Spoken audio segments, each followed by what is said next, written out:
This is what wealth inequality in the United States actually looks like. This grain of rice represents $200,000. That's about the median net worth of a citizen in the United States, which means if you took our population and drew a line split down the middle, about half of us have this much or less. Half of us have this much or less. Just gonna put that down right there, 1 grain of rice. This is $1 million, 5 grains of rice. When most of us think rich, we think of $1 million. This is $100 million. This is about the net worth of CEOs who delay and deny care for sick Americans. This is also about the net worth of CEOs who tell Americans to eat cereal if they can't afford food for their hungry kids. This is $277 million. This is Elon Musk's personal investment in the 2024 elections. This is what he spent to buy the presidency. This is $1 billion. This is the approximate net worth of Vivek Ramaswamy. Only 800 people in the United States have this much money or more. As a frame of reference, think about how many people you went to high school with. Only 800.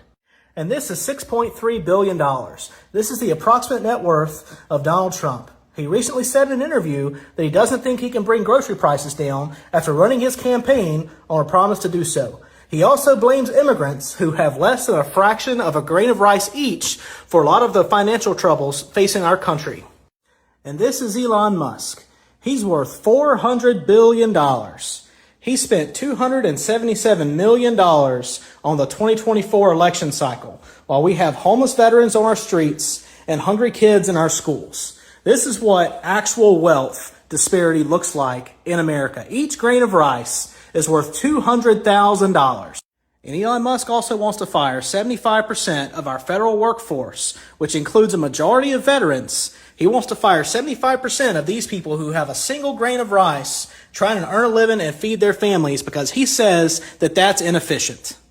Musk, Ramaswamy, and certain members of Congress also want to consider cutting social welfare programs that support people with less than a single grain of rice from going into poverty. They want to look at cutting these programs because they believe that that's inefficient. Now that we finished the civics lesson, let's talk biology. Did you know that all human beings, no matter how much money they have, are all mortal? We're all made of flesh and bone, we all have to eat, and we all have to sleep. Each of us has only one life, and I encourage you to do something notable with yours.